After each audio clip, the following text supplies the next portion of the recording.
เพื่อนเลยบอกว่าอยู่ในที่ชื้นแสะมักมมสุกปรกโสโครกคับแคบนั้นยังบ่ทุกข์เท่ากับอยู่บ่อนที่มีศัตรูผู้บ่เป็นที่หักแต่มีหลายกว่านั้นอีกตะโตปิอากตัญญูนะอยู่ในสถานที่ที่มีคนอกตัญญูหรืออยู่ร่วมกับคนอกตัญญูนี่นะมันเป็นทุกข์แม่ยิ่งกว่าสิ่งที่เว้ามาอีกนะโมตัสสะภะคะวะโตอะระหะโตสัมมาสัมพุทธัสสะพระมาจาโลกาทิปติสัมปติกาตันสาลีอนาทิวาลังอายาจาทาสันติทัสสะตาปาลาสาคาสติกาเฮเสตุธัมมังอนุกัมปิมังประชังท้าวสามบอดีพร้อมเป็นบ่อลม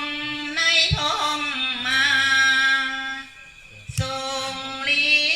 ทธิศักดากว่าบริษัททุกหมู่พรหมน้อมหานมัสการประดิษฐานในที่สมควรแล้วจึงบังคมทูลิบาทพระศาสดาขอพรอันประเสริฐวาลาเลิศมโหฬารปวงสัตว์ในสงสารกิเลสน้อยก็ยังมีขอองค์พระจอมปราดสู่ธรรมาสอันรู้จี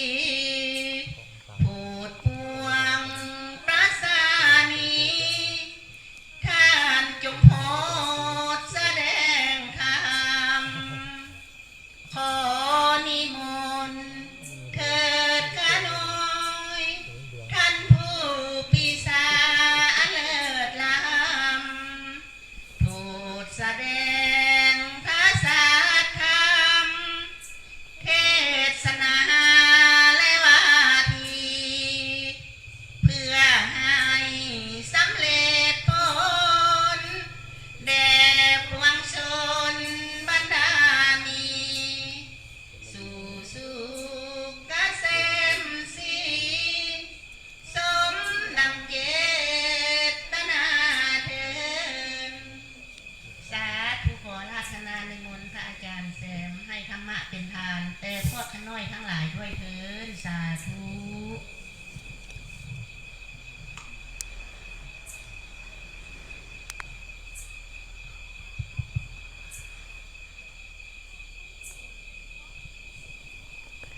ขอโอกาสพระแม่ครูบาอาจารย์ทุกรูปทุกองค์ใช้เสียงกล่าวพระกิณกะสาระธรรมเจ้าเล็กน้อย นมัตถุพระรัตนตยัสสะขอความนอบน้อมของข้าพเจ้าจงมีแด่พระรัตนตรัยอภิวันทนาน้อมพระจอมไตรอันล้ำค่าพระพุทธาผู้โลกตั้งเป็นองค์แก้วหน่วยปฐมอภิวาทกราบก้มพระธรรมทรงผ่องใสเลิศวิไลงามงดดังสุรีแยงพื้นผู้เป็นพื้นหน้าบุญล้นพระสังโฆองค์เอกวันธนานบไหวขมาก้มกราบการ ขอถวายความเคารพพระอาจารย์มหาอุดรอนุตตโรผู้เป็นประมุขประธานสงฆ์ในสถานที่นี้ ตลอดถึงพระเถรานุเถระเพื่อนสาธรรมิกทุกรูปทุกองค์ขอความสุขความเจริญจงบังเกิดมีแก่ญาติธรรมทุกคนทุกท่านที่มาร่วมเจริญกุศลในสองภาคคำของมื้อนี้มุนินทวัฒนัมโพชาขัพพะสัมภวะสุนทรีสารนังปานินังวานีไมหังปีนะยะตังมะนังขอพระสัทธรรมอันอำไพในห้วงแห่งบงกฎคือพระโอษฐ์ของพระจอมมุนีผู้เป็นที่พึ่งของสัตว์ทั้งหลายจงกระทำใจของข้าพระเจ้าให้เอิบอิ่มมื้อนี้ก็เป็นอีกค่ำคืนหนึ่งที่พวกเราได้ร่วมกันเจริญกุศลบ่ว่าจะเป็นการท่องบนสาธยายสรรเสริญคุณของพระรัตนตรัยการเจริญจิตตภาวนาตามสมควรต่อไปก็ร่วมกันสดับรับฟังจากเล็กน้อยอาตมาภาพได้ฮู้ข่าวเมื่อวานนี้เองเนาะว่าวันนาโพมีงานปฏิบัติธรรมย้อนได้ออก ได้ออกทางเขตพิเศษใจสมบูรณ์เพิ่นส่งข่าวจังค่อยฮู้นะมื้อนี้ก็ครูบาเพิ่นก็เลยติดต่อไปตอนสั่นเข้าพอดีรู้สึกว่าร่างกายของตัวเองไปไสบ่ได้ช่วงนี้นะก็เดินทางมาจากเวียดนามหลังจากไปสวดศีลก็เฮ็ดให้มีอาพาธเกิดขึ้นเป็นโรคต้านเต้นสายตาแล้วมันไปกินเส้นประสาทก็เลยเฮ็ดให้มันค่อนข้างจะทรมานนะแล้วก็ต้องกินยาคุมไว้พอกินยาคุมไว้มันก็เลยเป็นเหมือนเบลอๆคือกับคนเมาบ่ส่วงนะย่างก็คือสิล้มเพราะฉะนั้นมื้อนี้ก็เลยขอใครหน่อยนึงก็บอกครูบาเพิ่นว่าบ่ทันกินยาเด้อมื้อนี้เด้อ เทศแล้วจึงค่อยกินยา ธรรมะคำสอนในหลายอย่างที่ปรากฏอยู่ในพระไตรปิฎกพ่อแม่ครูบาอาจารย์เพิ่นก็นำมาบอกมากล่าวกันหลายมื้อแล้วแหละอาตมาก็จะหยิบยกธรรมะจากเล็กน้อยขึ้นมากล่าวสู่กันฟังเพื่อเป็นธรรมะปฏิสันฐานทุกขนิวาโสสัมภาเททาเนอสุจิสังกเตตโตอริมหิอัปปิเยตโตปิอากตัญญูนา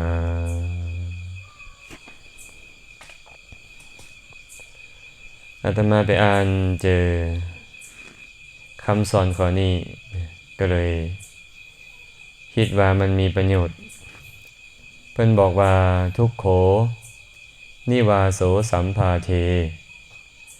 ฐาเนอสุจิสังกเตตโตอริมหิอัปปิเยตโตปิอากตัญญูนาแปลเป็นภาษาบ้านเฮาบอกว่าการอยู่ในสถานที่คับแคบสกปรกโสโครกเป็นเหตุนำความทุกข์มาให้การอยู่ในสถานที่ที่มีอมิตรที่มีศัตรูเป็นทุกข์ยิ่งกว่านั้นแต่ว่าการอยู่ร่วมกับคนอกตัญญูเป็นทุกข์แม่ยิ่งกว่านั้นอีกเพิ่นได้เว้าไว้แบบนี้เพิ่นบอกว่าการอยู่ในสถานที่คับแคบสถานที่คับแคบแล้วบ่พอมันสกปรกโสโครกมันเป็นเหตุให้เฮาอึดอัดบ่มันเป็นเหตุให้เฮาละอาเป็นเหตุให้เฮานี่บ่สบายเป็นทุกข์เด้โดยเฉพาะผู้ที่มักสะอาดแม่นบ่บุคคลใดบุคคลหนึ่งอยู่ในที่สะอาดมาเป็นคนมักสะอาดสะอ้าน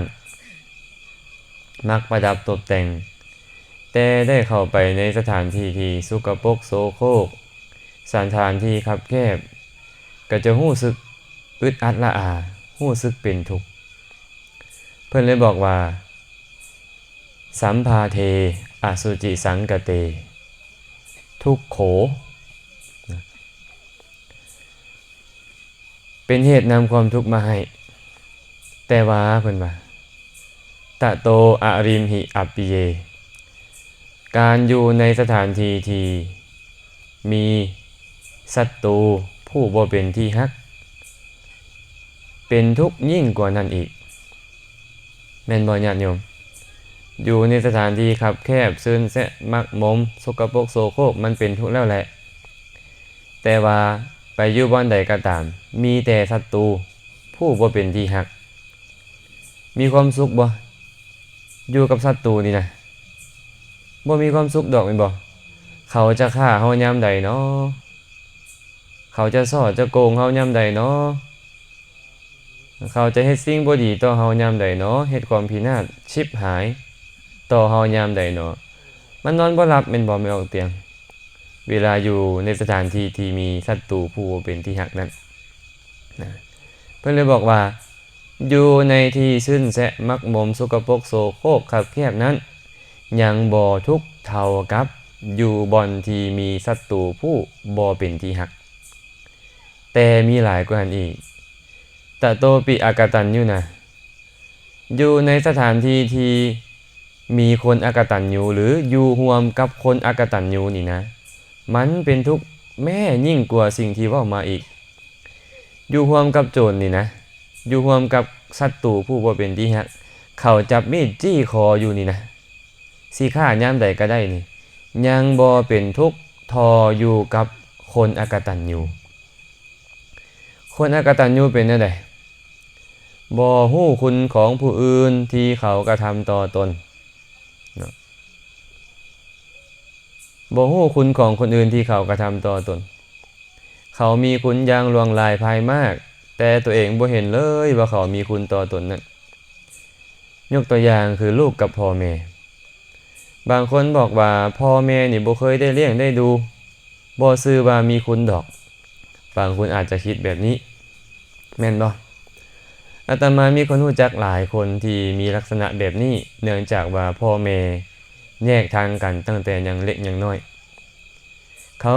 ก็เลยต้องแยกทางกันคือกันบางคนก็ต้องไปอยู่กับพ่อบางคนก็ต้องไปอยู่กับแม่ก็เลยคิดว่าพ่อแม่ที่บ่ได้เลี้ยงดูตัวเองนั่นนะเป็นคนที่บ่มีคุณเฮาลองมาคิดเบิ่งบัดนี้แม่ออกนุชตอนที่เฮาอยู่ในท้องของเพิ่นนี่นะเพิ่นต้องอุ้มท้องเฮามานี่นะจะพลิกจะแข็งนี่มันเฮ็ดยากจะกินของที่น่าพอใจก็ได้อดย้อนหยังล่ะย่านลูกในท้องนี่นะแท้งออกไปหรือว่ามีอันตรายต่อลูกต้องประคับประคองอยู่ถึง9 เดือนบางคน10 เดือนลองเฮาเบิ่งบัดนี้เฮาผู้เป็นลูกนี่นะ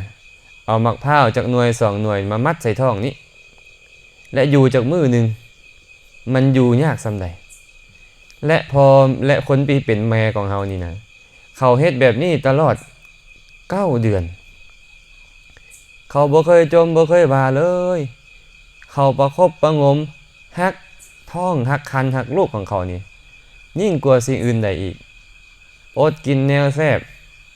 อดเฮ็ดแนวที่อยากเฮ็ดเพื่อหยังเพื่อผู้เป็นลูกและยังบ่พอเด้สร้างตามาให้ลูกเห็นสิ่งที่ดีๆทั้งหลายสร้างหูขึ้นให้ลูกได้ฟังเสียงมวลๆสร้างดังขึ้นให้ลูกได้ดมกินได้สร้างลิ้นขึ้นให้ได้ลิ้มรสสร้างร่างกายให้ได้รับสัมผัสสรุปแล้วร่างกายของเฮาทั้งหมดนี่นะคนเป็นพ่อเป็นแม่สร้างขึ้นมาญาติโยมแม่คนเดียวสร้างได้บ่ต้องมีพ่อคนเดียวสร้างได้บ่ต้องมีแม่อันสั้นทั้งพ่อทั้งแม่เนี่ยถึงเขาจะบ่ได้เลี้ยงดูปูเสือเฮาเลยเนื่องจากมีเหตุบางอย่างต้องแยกทางกันครอบครัวแตกแยกหรือมีเหตุการณ์บางอย่างพ่อแม่นั่นก็ชื่อว่าเป็นผู้มีคุณอเนกอนันต์เลยคันบ่มีแม่เจ้าจะบ่มีตาเจ้าจะบ่มีหูบ่มีดังบ่มีลิ้นและบ่มีร่างกายนี่เลย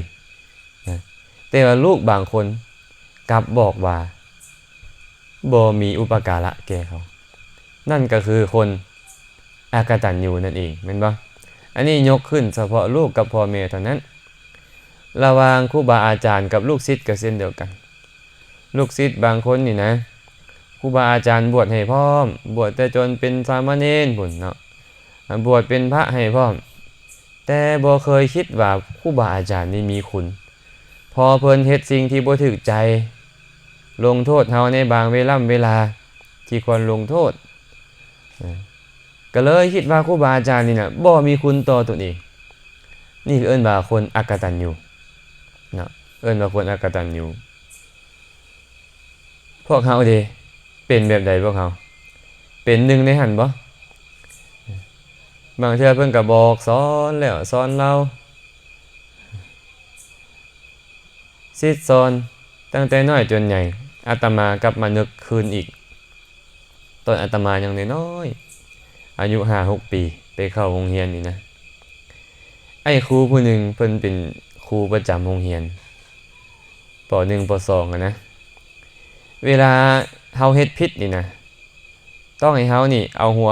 แล่นเข้าไปโดดตำกระดานเนี่ยลองคิดเบิ่งกระดานสมัยก่อน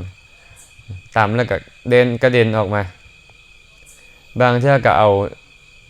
หนามแต้นะหนามหมักแต้เนาะหมักแต้นามันนะเอามาใส่หัวเขานี่ใส่ฝ่ามือนี่ให้ค้านไปปานนั้นเฮาก็บ่จือบ่ลาบเด้เฮาก็บ่ได้คิดอีกว่าครูนั่นมีอุปการะแก่เฮาก็คิดว่าครูนี่สั่งเฮาบางเทื่อนี่นะเพิ่นให้เข้าไปนั่งอยู่ใต้ตังที่เพิ่นนั่งสอนนั้นบางเทื่อก็ให้คาบไม้บรรทัดเห็นบ่ยืนขาเดียวตากแดดอีหยังจังซี่แท้ที่จริงแล้วครูเฮาบ่ได้สั่งเฮาเลยแม้แต่น้อยหรอกเพิ่นอยากเฮ็ดให้เฮานี่นะเชื่อฟังคำของเพิ่นแล้วเฮาจะได้ดีในการต่อมาผ่านเวลามาถึง30กว่าปีอาตมาอายุ30กว่าปีมาระลึกคืนแล้วโอ้ยป่านนี้จังค่อยฮู้จักคุณของเพิ่นเนาะคันบ่มีเพิ่นเฮาอ่านกอไก่ขอไข่บ่ได้ซ้ำเฮาอ่านหนังสือบ่ได้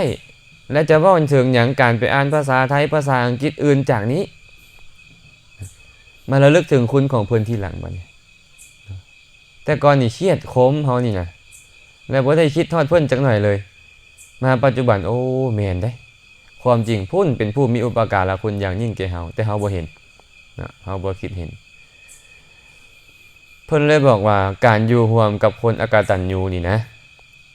มันเป็นทุกข์ยิ่งกว่าการอยู่ร่วมกับโจรกับอมิตรกับศัตรูผู้บ่เป็นที่รักนั่นอีกแม่นแท้บ่คนอกตัญญูนี่เฮ็ดจังได๋กับคนอกตัญญูเขาก็บ่เห็นคุณของเฮาไม่ออกหรอกพระสัมมาสัมพุทธเจ้าเคยตรัสไว้ว่าอากตัญญูสะโปสัสสะนิจจังวิวรทัสสิโนสัพพันเจปัทวิงทัชชาเนวะนังอภิราทะเยแปลเป็นภาษาบ้านเฮาบอกว่าแม่จะให้ทรัพย์สมบัติทั้งแผ่นดินกับบุคคลผู้อากตัญญูผู้มีปกติซอกหาแต่ซ่องแต่ความผิดของเฮากะบ่สามารถเฮ็ดให้เขาพอใจได้เลยพระพุทธเจ้าบอกจังซี่เจ้าอย่าเว้าเลยที่เจ้าให้การศึกษาแก่เขานี่นะเจ้าบอกสอนความรู้ให้แก่เขาศิลปะวิทยาให้แก่เขาบอกสอนธรรมะให้แก่เขาหรือว่าเลี้ยงดูปูเสื้อเขาเฮ็ดให้เขามีหน้ามีตาในสังคมมีชื่อมีเสียงมีเกียรติยศส่ำใดก็ตามแต่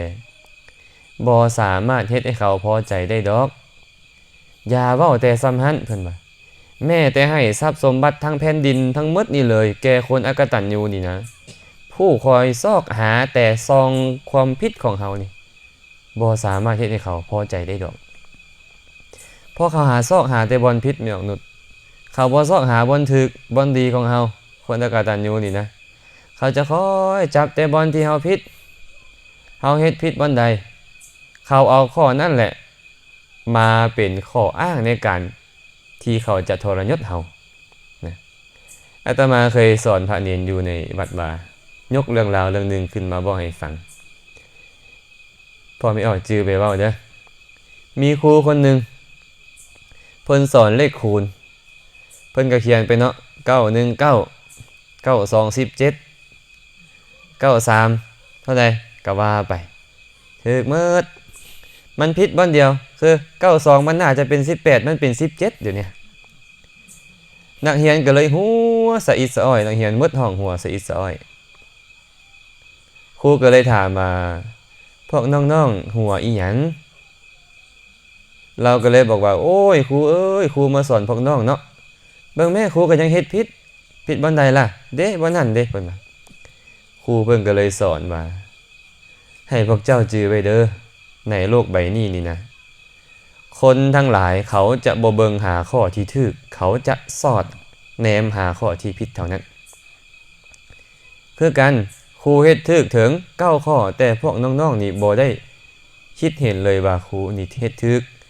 แต่พวกน้องๆกลับไปเพ่งเอาเฉพาะข้อที่ผิดข้อเดียวนั้นเห็นบ่เพิ่นกำลังหาวิธีสอนลูกศิษย์ของเพิ่นว่าในโลกใบนี้นี่นะมันจะมีแต่คนประเภทที่คอยจับผิดบ่มีหายากคนที่จะเบิ่งข้อที่ถูกของเขาคนที่เบิ่งข้อถูกของเขาหลายๆนี่นะหายากได้ไม่ออกนุดคันได้เจอแล้วรักษาไว้เด้อโอ้ยไม่ออกนุดนี่ดีแบบนี้ดีแบบนั้นรักษาไว้คนแบบนี้โดยส่วนหลายแล้วเขาจะบ่ค่อยเห็นเนาะอันนี้การยิบยกขึ้นมาเว้าสู่ฟังว่าคนแบบนี้ก็มีอยู่ในโลกเด้อเพราะท่านพวกเฮานี่นะมาร่วมกันประพฤติศีลปฏิบัติธรรมก็ได้อาศัยครูบาอาจารย์นั่นแหละเป็นผู้บอกสอนธรรมะคันบ่ได้ครูบาอาจารย์พวกเฮาก็บ่ฮู้ดอกว่าอันนี้คือทานอันนี้คือศีลอันนี้คือภาวนาอันนี้ควรเฮ็ดอันนี้บ่ควรเฮ็ดแต่บางครั้งบางคราวครูบาอาจารย์เพิ่นก็ตำหนิในสิ่งที่ควรตำหนิเฮาก็โกรธเคืองบ่พอใจบ่นำซ้ำไปเว้าให้ไปตำหนิติเตียนไปจมขวัญเพิ่นในภายหลังซ้ำเป็นบ่พอไม่ออก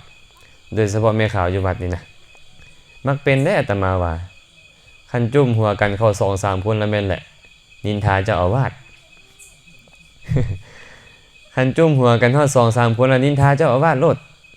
พระนมเนนน้อยคือกันเพิ่นบ่ได้เว้าได้ว่าโอ้ครูบาอาจารย์นี่เนาะ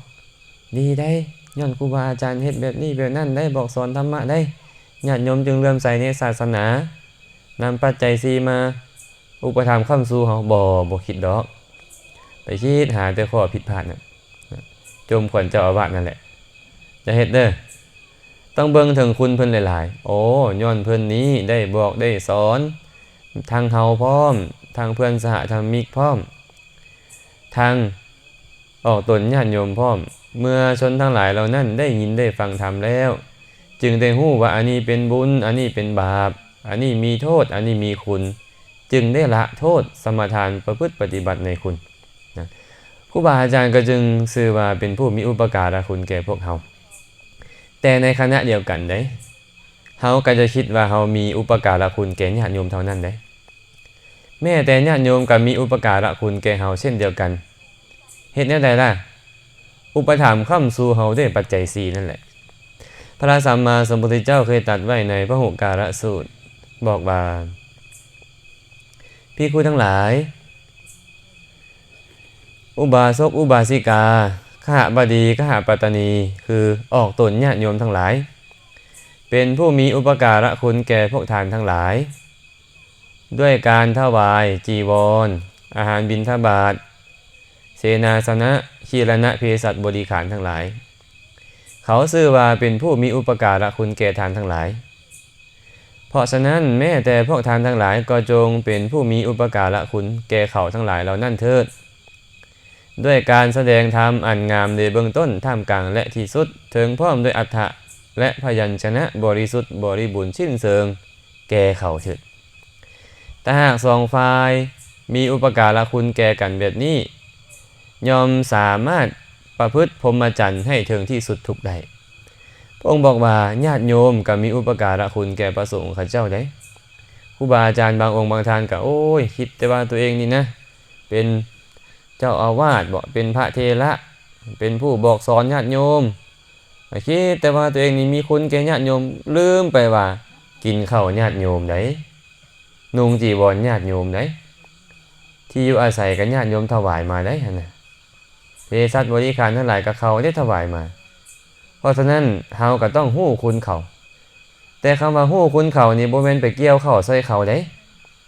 บ่แม่นไปดำนาใส่เขาบ่แม่นไปหับใส่เขาบ่แม่นให้ค้นคว้าศึกษาธรรมะคำสอนนำไปบอกกล่าวแนะนำให้เขาได้ฮู้สิ่งที่ถูกได้ละสิ่งที่ผิดแบบนี้เนาะแต่ว่าโยมบางท่านบางคนก็โอ้ยก่อนสิเข้าใจบทธรรมะบทหนึ่งก็บ่แม่นง่ายเนาะแม่นุชบางเทื่อก็ใช้เวลาโดนบางเทื่อก็บ่เข้าใจคำสอนบางอย่างก็เลิกเซิงแต่ครูบาอาจารย์ก็พยายามเว้าแล้วเว้าอีกแนะนำแล้วแนะนำอีกอยู่เราก็ต้องเข้าใจในส่วนนี้นำเนาะเพราะว่าคนในโลกนี้นี่นะพระสัมมาสัมพุทธเจ้าบอกว่ามีอยู่4ประเภทใส่กันจือเด้อไม่ออกรอบเด้อพระพุทธเจ้าบอกว่าภิกษุทั้งหลายบุคคลในโลกนี้มีอยู่4ประเภท4ประเภทคืออย่างใด1คืออุคคติตัญญูบุคคล2คือวิปจิตัญญีบุคคล3เนยยะบุคคล4ปัฏฐปรมะบุคคลภิกษุทั้งหลายคนในโลกนี้มีอยู่4ประเภทนี่แหละอุคคติตัญญูวิปจิตัญญูเนยยะปัฏฐปรมะบุคคลแบบใดเอิ้นว่าอุคคติตัญญูล่ะเพียงแต่ยกหัวข้อธรรมะข้อใดข้อหนึ่งขึ้นมาเว้าให้ฟังเข้าใจแทงตลอดด้วยดีบรรลุธรรมได้อันนี้เอิ้นว่าอุคคติตัญญูประเภทที่2นี่ล่ะวิปจิตัญญูแค่ยกหัวข้อขึ้นมาแสดงให้ฟังยังบ่ได้ต้องอธิบายต้องแนะนำเนาะต้องอธิบายต้องยกอุปมาอุปไมยมาเว้าแล้วเว้าอีกจึงจะสามารถเข้าใจแทงตลอดได้บรรลุธรรมได้ส่วนประเภทที่3เนี่ยล่ะประเภทที่3เอิ้นว่าเนยยะบุคคลบุคคลนี้นี่ต้องแนะนำแล้วเนาะนำอีกต้องให้ท่องบนสาธยายแล้วท่องบนสาธยายอีกต้องนำพาประพฤติแล้วประพฤติอีก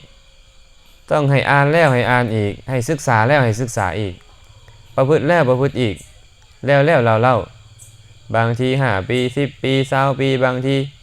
60 70ปีก็บ่ฮู้แหละจังค่อยบรรลุได้บ่แม่นง่ายเนาะบ่แม่นง่ายเห็นบ่พระอานนท์น่ะนำก้นพระพุทธเจ้าตลอดแต่ก็บ่ได้บรรลุเป็นพระอรหันต์เลยย้อนหยังเพิ่นบ่แม่นบุคคลที่เป็นอุคคติตัญญูปานนั้นเนาะเพิ่นต้องถึงแนะนำแล้วแนะนำอีกนะให้อินทรีย์เพิ่นถึงพร้อมแล้วจึงค่อยบรรลุได้ส่วนประเภทสุดท้ายนี่ล่ะประเภทสุดท้ายก็คือปัฏฐปรมะ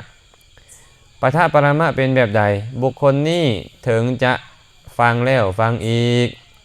เฮียนแล้วเฮียนอีกสอนแล้วสอนอีกสาธยายแล้วสาธยายอีกปฏิบัติแล้วปฏิบัติอีกก็เมิดโอกาสในการบรรลุในการแทงตลอดพระสัทธรรมได้บุคคลนี้เอิ้นว่าปัฏฐปรมะแต่จะเป็นปัจจัยแก่อนาคตในโลกหน้าได้โลกนี้นี่หมดโอกาสนะบุคคลในโลกนี้มีอยู่4ประเภทพระสัมมาสัมพุทธเจ้าเลยยกอุปมาเหมือนกับดอกบัว3เหล่าเห็นปะบัว3เหล่าที่มาในพระบาลีคือบัวที่อยู่เหนือน้ำรอคอยแต่แสงพระอาทิตย์พอแสงพระอาทิตย์มาต้องปุ๊บกระบานเลยเหมือนกับบุคคลผู้เป็นอุคคติตัญญูบัวเหล่าที่2นี่ล่ะมันอยู่แปะๆกับน้ำหน้าน้ำนะเขาเรียกบัวปริมน้ำบัวปริมน้ำเขาเรียกเนาะเมื่ออื่นนี่แหละจะบานแล้วเมื่ออื่นกับวิทย์น้ำขึ้นไปต้องแสงอาทิตย์บานเปรียบเสมือนกับวิปจิตัญญูบุคคลบัวเหล่าที่3นี่ล่ะเหมือนกับบัวที่อยู่ใต้น้ำกับอุ้มเอาไว้มือต่อไปพุ่น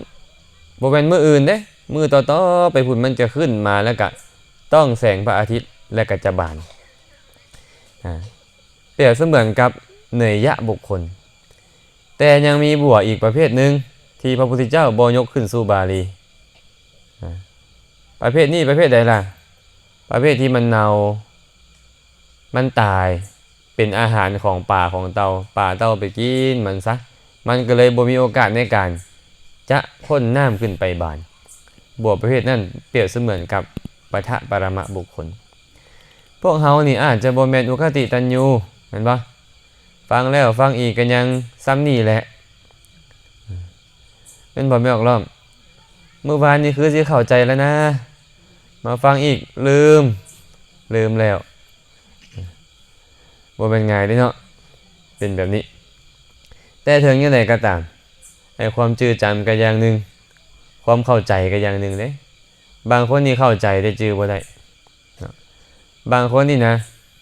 จื้อได้แต่บ่เข้าใจต่างกันบ่ไม่ออกหรอกเข้าใจแต่จื้อบ่ได้ก็มีจื้อบ่ได้เข้าใจก็มีเข้าใจแต่จื้อบ่ได้เป็นจังไดล่ะฟังไปแล้วโอ้ฮู้ตามโอ้เป็นแบบนี้แท้เนาะสังขารบ่เที่ยงเป็นทุกข์เป็นอนัตตาแบบนี้เนาะอย่างที่เป็นต้นนี่นะอันนี้เอิ้นว่าเข้าใจแต่ว่าจื้อบ่ได้มามือใหม่จื้อบ่ได้คนบางประเภทบ่เนี่ยจื้อได้แต่บ่เข้าใจ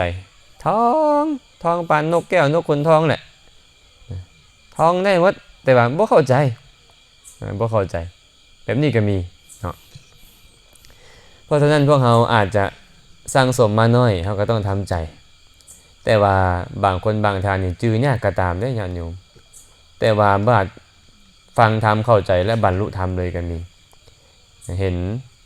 ครูบาอาจารย์เพิ่นก็เว้าให้ฟังหลายๆเทื่อแล้วเนาะเรื่องของพระจุลบรรทกแม่นบ่ท่องคาถาเดียว 3-4 เดือนก็บ่จื้อบาดไปฟังธรรมในสำนักของพุทธเจ้าเว้าน้อยเดียวนึงให้ไปปฏิบัติบรรลุธรรมซ้ำพอบรรลุธรรมแล้วทรงพระไตรปิฎกเลยแบบนี้เห็นป่ะแบบนี้ก็มีอยู่เนาะแต่ว่าการที่บุคคลบ่บรรลุธรรมได้นี่นะพระพุทธเจ้าได้ตรัสไว้มีอยู่6ประการไม่ออกล้อมจือไม่ออกจันนวลกับจือคันจือบ่ได้ทั้งหมดจือคนละ3ข้อเด้อพระสัมมาสัมพุทธเจ้าได้ตรัสไว้ว่าภิกขุทั้งหลายบุคคลผู้ประกอบด้วยธรรม6ประการนี้ยอมบ่สามารถยังลงสู่สัมมัตตนิยามในกุศลธรรมทั้งหลายได้เพิ่นบอกว่าคันมีธรรม6ประการนี้นะจะบ่สามารถที่จะเจริญกุศลให้ถึงพร้อมให้บรรลุธรรมได้เลยจังได้กับบรรลุธรรมบ่ได้ไม่ออกหรอกธรรม6ประการมีอย่างใด 1. บุคคลนั้นเป็นผู้มีกรรมเป็นเครื่องขวางกั้น 2. บุคคลนั้นเป็นผู้มีกิเลสเป็นเครื่องขวางกั้น 3. บุคคลนั้นเป็นผู้มีวิบากเป็นเครื่องขวางกั้น 4. บุคคลนั้นเป็นผู้บ่มีศรัทธาเป็นผู้บ่มีศรัทธา 5. บุคคลนั้นเป็นผู้บ่มีฉันทะ 6. บุคคลนั้นเป็นผู้มีปัญญาต่ำทรามภิกขุทั้งหลายบุคคลผู้ประกอบด้วยธรรม6ประการนี้แหละยอมบ่สามารถยังลงสู่สัมมัตตนิยามในกุศลธรรมทั้งหลายได้คือบ่สามารถเจริญกุศลจนบรรลุถึงมรรคผลนิพพานได้ถึงนั่งฟังธรรมอยู่กตันพระพุทธเจ้าบอกว่าถึงนั่งฟังธรรมอยู่นี่แหละบ่แม่นแต่อาจารย์แซมเทศดอกแม้แต่พระพุทธเจ้าเทศก็ตามก็บ่สามารถบรรลุธรรมได้ถ้ามีธรรม6ประการนี้เฮามากดสอบเบิ่งเฮาดูหากเฮามีเฮาต้องเฝ้าทิ่มได้เห็นบ่หากเฮาอยากแทงตลอดในกุศลธรรมทั้งหลายบรรลุเป็นพระอริยเจ้าได้นี่นะเฮาต้องเฝ้าตัดตัวนี้ออกถ้ามีอยู่ในตนจื่อเด้อข้อที่1เป็นผู้ประกอบด้วยความเป็นผู้มีกรรมเป็นเครื่องของกั้นแม่นหยังกรรมแม่นหยังกรรมนี่นะหากเฮาเว้าโดยสาธารณะกรรมก็คือการกระทำแม่นบ่การกระทำทางกายทางวาจาทางใจเอิ้นว่ากรรมกระทำทางกายวาจาใจดีเอิ้นว่ากรรมดีกระทำทางกายวาจาใจบ่ดีเอิ้นว่ากรรมชั่วแต่กรรมในพระสูตรนี้บ่แม่นแนวนั้นกรรมในพระสูตรนี้มุ่งหมายเอาอนันตริยกรรม5ประการ อนันตริยกรรม5ประการขึ้นอย่างแน่การฆ่ามารดาคือฆ่าแม่การฆ่าบิดาฆ่าพ่อการฆ่าพระอรหันต์เอิ้นว่าอรหันตฆาตการเฮ็ดโลหิตของพระสัมมาสัมพุทธเจ้าให้ห่ออยากจะทำให้พระพุทธเจ้าแต่พระพุทธเจ้านี่บ่มีผู้ใดสามารถฆ่าได้อย่างหลายก็เฮ็ดเลือดให้ห่อได้เป็นอนันตริยกรรมและการแบ่งแยกสงฆ์จะอธิบายให้ฟังไปเทละข้อการฆ่าแม่นี่นะต้องฆ่าแม่ผู้เป็นมนุษย์จะเอิ้นว่าอนันตริยกรรมได้ฆ่าพ่อก็เส้นเดียวกันต้องฆ่าพ่อที่เป็นมนุษย์ฆ่าพระอรหันต์ก็เส้นเดียวกันเนาะการเฮ็ดเลือดพระพุทธเจ้าให้ห่อก็คือการพยายามด้วยประการใดประการหนึ่งแล้วเฮ็ดเลือดของพระสัมมาสัมพุทธเจ้าให้ห่อโดยประการใดประการหนึ่งก็ตามเนาะส่วนการแบ่งแยกสงฆ์นี่นะญาติโยมบ่สามารถเฮ็ดได้อุบาสกอุบาสิกาบ่สามารถเฮ็ดได้สามเณรสามเณรีบ่สามารถเฮ็ดได้ภิกขุณีบ่สามารถแบ่งแยกสงฆ์ได้บ่สามารถเฮ็ดสังฆเพศได้พระภิกขุรูปใดรูปหนึ่งกะบ่สามารถเฮ็ดสังฆเพศได้แต่ถ้าหากว่ามีภิกขุตั้งแต่9องค์ขึ้นไปองค์หนึ่งเท่านั้นที่แบ่งทั้ง2ฝ่ายออกเป็น2ฝ่ายแล้วเฮ็ดสังฆกรรมคนละบ่อนนี่จะเอิ้นว่าสังฆเพศเนาะแบ่งแยกสงฆ์5อย่างนี้เอิ้นว่าอนันตริยกรรมแปลว่าหยังล่ะกรรมที่ให้ผลในระหว่างแน่นอนเนาะบ่มีระหว่างขั้นเลยตายไปแล้วต้องได้รับผลแน่นอนต้องตกนรกอเวจีถ้าหากมีกรรม5อย่างนี้ฟังธรรมอยู่ปานใดก็บ่สามารถบรรลุธรรมได้พวกเขาอาจจะเคยได้ฟังเรื่องของพระเจ้าอาชาติศัตรูพระเจ้าอาชาติศัตรูนี่เราเฮ็ดหยังเราเฮ็ดปิตุฆาตเนาะเฮ็ดปิตุฆาตก็คือการฆ่าพ่อเพราะเราฆ่าพ่อของตนเมื่อเราฆ่าพ่อของตนแล้วเราไปฟังธรรมในสำนักของพระสัมมาสัมพุทธเจ้านี่เราฟังธรรมโดยเคารพหลายพระเจ้าอาชาติศัตรูนี่นะพระเจ้าบอกว่าถ้าหากว่าเราบ่ฆ่าพ่อก่อนเนี่ยเราจะบรรลุเป็นพระโสดาบันแต่ว่าเราบ่สามารถบรรลุได้ย้อนหยังล่ะย้อนเราฆ่าพ่อก่อนในบรรดาปุถุชนผู้เลื่อมใสในพระสัมมาสัมพุทธเจ้าเพิ่นบอกว่าพระเจ้าอาชาติศัตรูนี่แหละเป็นผู้ที่เลื่อมใสที่สุดเลยพระเจ้าอาชาติศัตรูบ่เคยหันหลังให้พระพุทธเจ้าญาติโยมเชื่อบ่เคยหันหลังให้พระพุทธเจ้าเข้าไปเฝ้าพระพุทธเจ้าแต่ละเทื่อนี่นะเพิ่นจะประทักขิณแล้วจังค่อยนางลงกราบเวลาจะลาพระพุทธเจ้าไปกะประทักขิณแล้วก็ถอยหลังออกไปไม่ออกวัดแล้วก็ถอยไปจนบ่เห็นพระพุทธเจ้าแล้วแหละจังค่อยหันหลังเราบ่เคยหันหลังให้พระพุทธเจ้าถ้าหากพระพุทธเจ้ายังเหลียวเห็นเราอยู่ปานนั้นพุ่นได้ไอ้ความเลื่อมใสของเราเนี่ยแต่เพราะเหตุที่เรานี่ไปฆ่าพอเมื่อเราฆ่าพอแล้วก็เป็นเครื่องขวางกั้นมรรคผลนิพพานเลยบ่แม่นแต่มรรคผลนิพพานได้สวรรค์ก็เป็นเครื่องขวางกั้นเนาะนี่เอิ้นว่าบุคคลมีกรรมเป็นเครื่องขวางกั้นคือการฆ่ามารดาฆ่าบิดาฆ่าพระอรหันต์เฮ็ดเลือดพระพุทธเจ้าให้ห่อและแบ่งแยกสงฆ์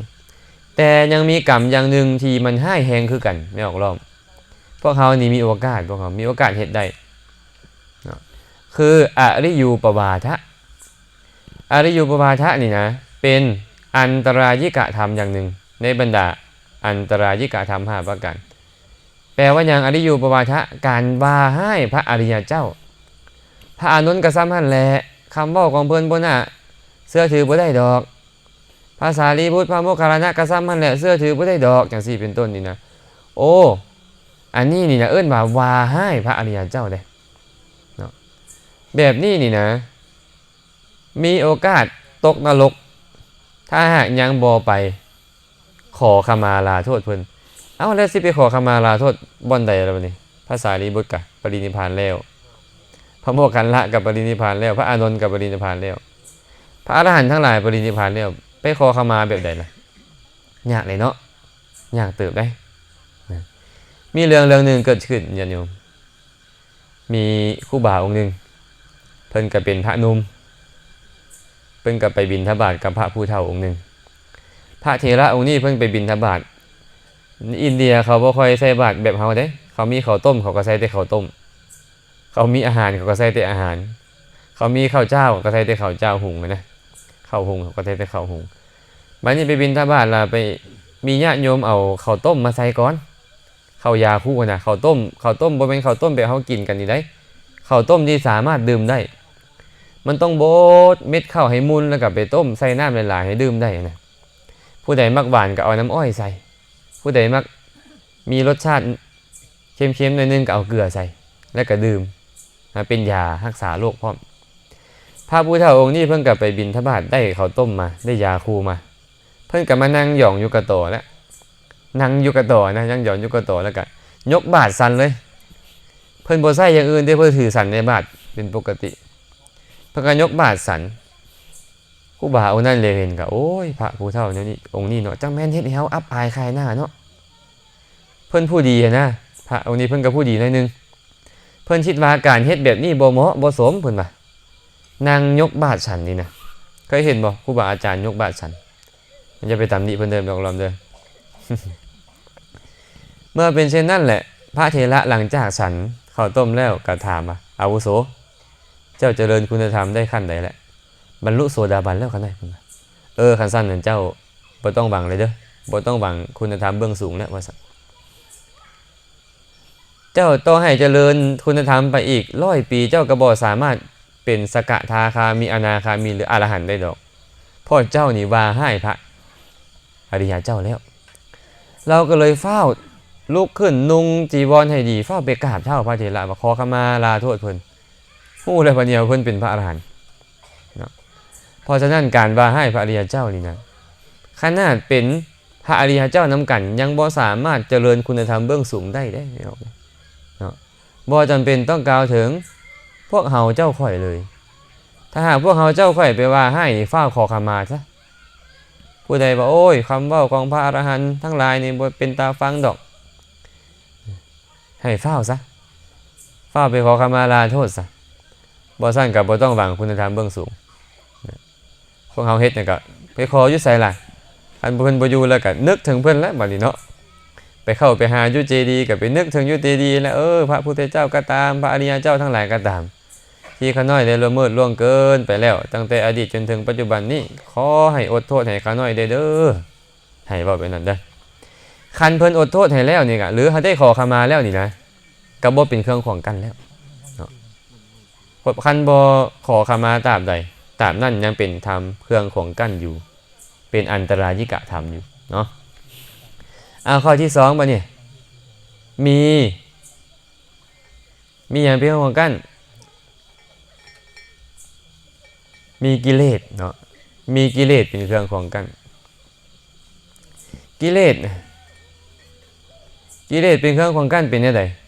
คำว่ากิเลสเฮาก็หมายถึงหยังล่ะธรรมชาติที่มาเสียดแทงจิตใจแม่นบ่แต่ว่าเนาะกิเลสมีหลายแบบก็จริงกิเลสอาจจะมีทั้งความโลภความโกรธความหลงความอิจฉาริษยาความถือเนื้อถือโตความพยาบาทมาดให้หรือว่าอาจจะมีอื่นหลายกว่านั้นความแข่งได้แข่งดีความขี้ข้านมักง่ายต่างๆว่ากิเลสทั้งหมดแต่ว่ากิเลสในพระสูตรนี้พระพุทธเจ้าทรงหมายเอานิยตะมิจฉาทิฏฐิหมายเอามิจฉาทิฏฐิบ่ได้แม่นกิเลสอย่างอื่นเด้ผู้ใดก็ตามยังเป็นมิจฉาทิฏฐิอยู่เนี่ยความเห็นยังบ่ตรงจะสามารถบรรลุมรรคผลนิพพานได้นี่บ่มีทางเลยคุณต้องสัมมาทิฏฐิเกิดขึ้นก่อนเป็นบ่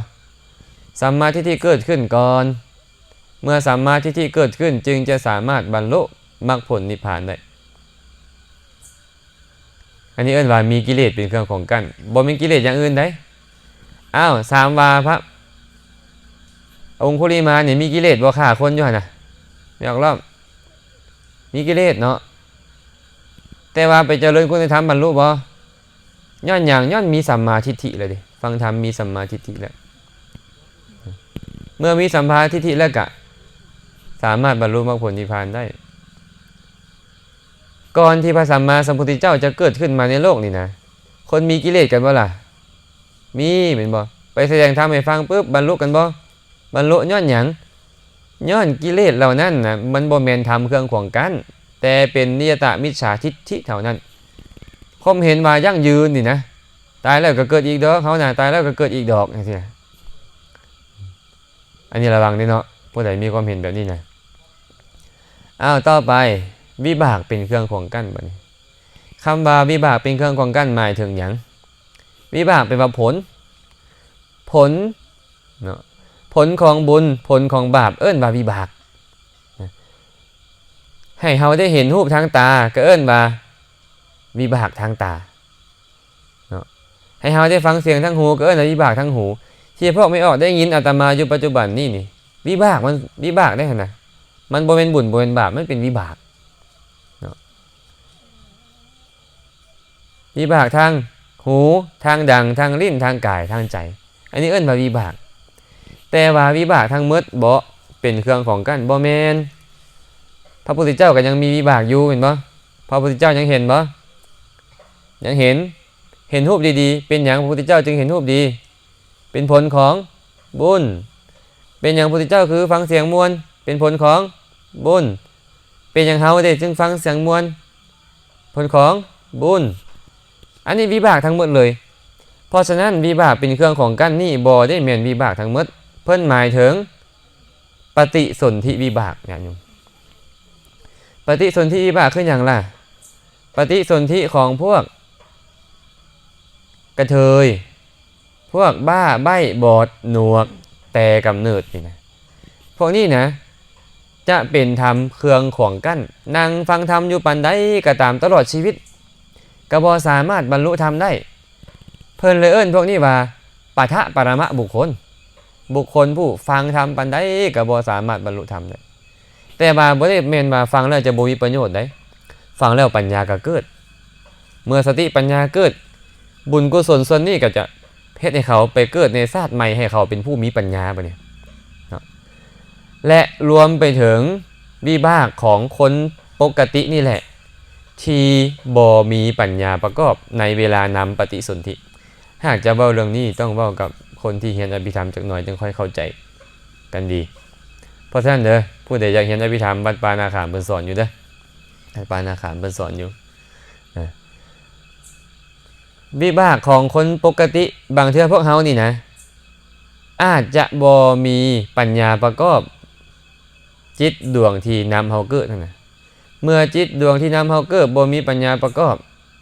เฮาฟังธรรมจนฮอดมื้อตายปฏิบัติธรรมจนฮอดมื้อตายก็บ่สามารถบรรลุมรรคผลนิพพานได้ย้อนหยังย้อนวิบากมันขวางกั้นไว้เพราะฉะนั้นน่ะไม่ออกล้อมปัจจุบันนี้ยามันเถาะมันจะเป็นแบบใดก็ยามันแต่ว่าเราต้องเฮ็ดมือนี่นะให้เป็นกุศลที่ประกอบด้วยปัญญาให้มันส่งผลในเฮานี่นะเกิดชาติต่อไปให้เฮาประกอบด้วยปัญญาแล้วได้ฟังธรรมแล้วจะบรรลุธรรมในอนาคตคือตอนนี้นะเฮากำลังสร้างเหตุแบบนั้นเด้เฮากำลังสร้างเหตุแบบนั้นอยู่เพราะฉะนั้นพวกท่านทั้งหลายอย่าท้ออย่าถอยครูบาอาจารย์เพิ่นก็นั่งเรียนกันอยู่เนี่ยเพื่อหยังล่ะเพื่อถ่าเทศให้ไม่ออกฟังได้นี่ไหวเพิ่นบ่ล่ะบ่ไหวก็ต้องไหวเนาะบ่ไหวก็ต้องไหวอันนี้เอิ้นว่าวิบากเป็นเครื่องของกั้นเด้อเพราะฉะนั้นจึงบ่จำเป็นต้องกล่าวถึงสัตว์เดรัจฉานเพศอสุรกายอันนั้นเป็นผลของบาปเป็นผลของบาปที่เฮ็ดให้เขาเกิดเป็นสัตว์เดรัจฉานเป็นเพศอสุรกายเป็นสัตว์นรกบ่มีโอกาสบรรลุขนาดเกิดมาเป็นคนแล้วนะบ้าใบ้บอดหนวกเป็นกระเทยอุปโตพยัญชนกพวกเนี้ยบ่มีโอกาสบรรลุธรรมแต่ฟังธรรมได้ประพฤติธรรมได้ให้เป็นคนดีได้เนาะแต่โอกาสบรรลุธรรมในชาตินี้บ่มีแต่ชาติหน้ามีโอกาสบรรลุบ่ต้องเสียใจต่อพวกเขานะบ่บรรลุกะยาต่อชาตินี้น่ะเฮ็ดให้มันถึงที่สุดจนล้มหายใจสุดท้ายเนาะในตัวจันนวลเนาะอายุเท่าไหร่แล้วปีนี้ปีใหม่แล้ว65แล้ววะ67แล้วโอ้67แล้วเดี๋ยวนี้เอาจนหัวขาดคาเด้อภาษาบ้านอาตมามักเว้าว่าเฮ็ดจนหัวขาดคารถเฮ็ดไปได้หัวขาดคาก็เห็นปวกบ่ตัวปวกอันหัวแข็งกันนะมันกัดไผแล้วมันเฮ็ดจนหัวขาดคามันบ่ถอยได้ให้จื้อคำอาตมาว่าเด้อ ให้เฮ็ดจนหัวขาดขาเฮ็ดคือพวกหัวแข็งกันเขาดึงปานใดจนโตขาดกระยานะบ่ถอยนะข่อยสิเอาพระพุทธพระธรรมพระสงฆ์เป็นที่พึ่งข่อยตลอดชีวิตนะข่อยที่พยายามเจริญกุศลในพระพุทธพระธรรมพระสงฆ์นี้บ่ท้อบ่ถอยแล้วให้เอาไว้นั่นเด้อเอาละเนาะวิบากเป็นเครื่องของกั้นเข้าใจแล้วบ่มีศรัทธาเด้คนบ่มีศรัทธาฮู้กันดีเนาะคนมีศรัทธาก็ฮู้กันดีคือกันแม่อนุชคนมีศรัทธาฮู้ด้วยธรรมจักอย่างแม่อนุชเฮ็ดทำทานระลึกความจริงแล้วเพิ่นฮู้แล้วเฮ็ดทำทานระลึกซื่อๆดอกเพิ่นฟังมาดุแล้วพระพุทธเจ้าบอกว่าทัศนกาโมศีลวตังสัทธัมมังโสตุมิชฉติวิเนยมัชเฉละมะลังสเวสัทโธติวุจจติบุคคลผู้ปรารถนาเห็นทานผู้มีศีลผู้ยินดีในการฟังพระสัทธรรมผู้ถอนความขี้ทีได้แล้วเฮาเอิ้นบุคคลนี่แหละว่าเป็นผู้มีศรัทธาถ้ามีศรัทธาฮู้ได้ด้วยธรรม3ประการเพิ่นว่าอยากเห็นครูบาอาจารย์ผู้มีศีลบ่อยากฟังธรรมบ่เวลาเพิ่นฟังธรรมเนี่ยล้มกันบ่หรือว่าใส่ใจในการฟังธรรมบ่ถ้าบ่ใส่ใจก็แสดงว่าบ่มีศรัทธาเนาะและความขี้ทีถอนลงได้บ่ยินดีในการให้ทานในการแบ่งปันบ่ถ้าหากว่าบ่มี3อย่างนี้ก็ชื่อว่าบ่มีศรัทธาเมื่อบ่มีศรัทธาการจะเชื่อในพระพุทธเจ้าบ่มีเมื่อบ่เชื่อในพระพุทธเจ้าจะเชื่อในธรรมของพระพุทธเจ้าเป็นไปบ่ได้เมื่อบ่เชื่อในธรรมของพระพุทธเจ้าจะแทงตลอดพระสัทธรรมเป็นไปบ่ได้เลยบ่มีศรัทธาบ่มีโอกาสฟังธรรมเนาะเพราะท่านศรัทธาต้องเกิดขึ้นก่อนเป็นบ่ศรัทธาต้องเกิดขึ้นเมื่อศรัทธาเกิดขึ้นจึงเงียงหูฟังโดยเคารพเมื่อเงียงหูฟังโดยเคารพธรรมะจะทนต่อการเพ่งพินิจจะใส่ใจให้ถึกให้ต้องบรรลุธรรมได้ศรัทธาบ่เกิดนี่มันโอกาสคือกันนะบ่มีศรัทธาจึงบ่สามารถบรรลุธรรมได้นั่งฟังธรรมอยู่ก็ตามเพิ่นว่าข้อที่5ฉันทะบัดนี้บ่มีฉันทะบ่มีความพอใจในการฟังธรรมเมื่อบ่มีความพอใจในการฟังธรรมจะบรรลุธรรมแนวใดนั่งเคลียร์โทรศัพท์อยู่ถ้าบรรลุธรรมเป็นไปได้บ่ไม่ออกหรอกนั่งฟังธรรมแต่ว่าบ่มีศรัทธาบ่มีฉันทะในการจะฟังเลยจะน้อมใจเข้าไปฟังเลยนี่นะบ่มีโอกาสดอกในการจะบรรลุธรรมปานใดจังเลิกเนาะอาจารย์องค์นี้เว้าก็เว้าโดนเว้าเสียงดังอีกต่างหาก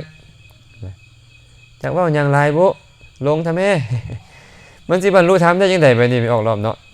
สมัยก่อนเขาฟังธรรมกันสอดแจ้งมีไม่ออกคนหนึ่งเจียลูกมาฟังธรรมยืนฟังธรรมอยู่จนสอดแจ้งเบิ่งดูยางมาตั้งหลายโยชน์ไม่ออกรอบมืดจังยังฮอดบนฟังธรรมยางมาเพื่อฟังธรรมสมควรจะได้บรรลุบอกคนแบบนี้โอ้ยสมควรหลายอาตมาว่าอันนี้เบิ่งดูแถวบ้านนาโพเฮามาจากคนนี่นะเว้าแล้วก็สิหนีดอก จะรัดเอาตะปูวานได้เนาะวานกลางทางเด้เบิ่งดูนี่พูนมาตั้งแต่ไสสมบูรณ์พุ่นเห็นบ่มาแต่เวียงจันทน์พุ่นอันนี้มีฉันทะในการจะมาเจริญกุศลฟังธรรมแต่บ้านนาโพเฮาล่ะมีบ่พอ10คนนี่บ่ได้เด้ก็ย้อนหยังล่ะบ่มีฉันทะนั่นเองเนาะเมื่อบ่มีฉันทะจะบรรลุธรรมเป็นไปได้ยากนะข้อสุดท้ายเด้ล่ะมีปัญญาต่ำ3เพิ่นว่าคือเป็นคนมีปัญญาต่ำ3เป็นคนโง่ทึบบ่ค่อยจะเข้าใจอีหยังง่ายๆเพิ่นเว้าธรรมะก็บ่ค่อยเข้าใจเพิ่นนี่นะเพราะปัญญาตัวเองต่ำ3มีปัญญาน้อยบ่ค่อยเข้าใจง่ายๆหั่นนะเว้าอีหยังก็บ่ค่อยเข้าใจง่ายๆก็เมิดโอกาสบรรลุธรรมพระพุทธเจ้าเลยบอกว่าบุคคลผู้มีกรรมเป็นเครื่องขวางกั้นมีกิเลสเป็นเครื่องขวางกั้นมีวิบากเป็นเครื่องขวางกั้นบ่มีศรัทธาบ่มีฉันทะเป็นผู้มีปัญญาต่ำ3แม้นั่งฟังธรรมอยู่กะบ่สามารถยังลงสู่สัมมัตตนิยามในกุศลธรรมทั้งหลายได้บ่สามารถเจริญกุศลจนบรรลุมรรคผลนิพพานได้ในทางตรงกันข้ามนี่แหละพระองค์ก็ตรัสว่าภิกขุทั้งหลายบุคคลผู้ประกอบด้วยธรรม6ประการนี้ฟังธรรมอยู่ยอมยังลงสู่ สัมมัตตนิยามในกุศลธรรมทั้งหลายได้6ประการคือหยัง1เป็นผู้บ่ประกอบด้วยกรรมเป็นเครื่องขวางกั้น2เป็นผู้บ่ประกอบด้วยกิเลสเป็นเครื่องขวางกั้น3เป็นผู้บ่ประกอบด้วยวิบากเป็นเครื่องขวางกั้น4เป็นผู้มีศรัทธา5เป็นผู้มีฉันทะ6เป็นผู้มีปัญญาภิกขุทั้งหลายบุคคลผู้ประกอบพร้อมด้วยธรรม6ประการนี้แหละฟังธรรมอยู่ยอมยังลงสู่สัมมัตตนิยามในกุศลธรรมทั้งหลายได้อันนี้พระสัมมาสัมพุทธเจ้าได้ตรัสไว้แบบนี้เนาะการฟังธรรมที่จะบรรลุมรรคผลนิพพานได้ก็คือต้องมีธรรม6ประการแต่ว่าพวกเฮานี่นะอาตมาว่าย่านข้อ3มันบ่ค่อยมีไอ้ฉันทะนี่ก็พอมีอยู่ดอกเนาะศรัทธาก็พอมีไอ้ข้อที่3นี่นะวิบากเป็นเครื่องขวางกั้นนี่นะคืออีหยังล่ะอาจจะปฏิสนธิด้วยจิตที่บ่ประกอบด้วยปัญญาจิตดวงที่นำเฮาเกิดบ่ประกอบด้วยปัญญาซะโดยส่วนหลายการฟังธรรมก็เลยยากที่จะได้บรรลุมรรคผลนิพพานบ่สามารถบรรลุมรรคผลนิพพานได้เป็นเพียงการสั่งสมบารมีไปต่อในภพหน้าก็จะบรรลุมรรคผลนิพพานได้เนาะเพราะฉะนั้นเนาะฝากธรรมะข้อนี้เอาไว้เนื่องจากว่าที่ได้เดินทางกลับก็คงจะบ่ได้เว้าอีหยังลงหลายภายมากได้เว้าไว้ก่อนแล้วกับผู้นิมนต์ว่าข้าน้อยจะเว้าบ่หลายเด้อไปเว้าหน่อยนึงเพิ่นก็บอกว่าขอแค่อาจารย์มานะข้าน้อยขอแค่อาจารย์มาเท่านั้นเพิ่นว่าบ่งานนี้บ่จบได้ก็ท่านก็ไปพอมื้ออื่นต้องไปเทศอีก2งานเนาะก็เลยต้องได้กลับมาเตรียมตัวสุขภาพร่างกายก็บ่ดีแต่ว่าได้รับปากเขาไว้แล้วก็ต้องได้เฮ็ดตามที่รับปากเนาะก็ขออนุโมทนานำพ่อแม่ครูบาอาจารย์ทุกรูปทุกองค์ที่ได้เจริญกุศลไว้ดีแล้วขออนุโมทนานำญาติโยมเมื่อสุขุสุคนที่ร่วมกันเจริญกุศลไว้ดีแล้วเช่นกันอาตมาได้กระทำบุญอย่างใดอย่างหนึ่งก็ขอให้พ่อแม่ครูบาอาจารย์ญาติโยมเมื่อสุขุสุคนจงมีส่วนร่วมขอให้บุญกุศลทั้งหมดจงเป็นปัจจัยให้เฮาท่านทั้งหลายจงเป็นผู้มีสติมีปัญญาได้รู้แจ้งแทงตลอดพระสัทธรรมคำสั่งสอนขององค์สมเด็จพระสัมมาสัมพุทธเจ้าได้บรรลุถึงมรรคผลนิพพานในอนาคตการอันใกล้นี้โดยทั่วกันทุกทานทุกคนเทอญ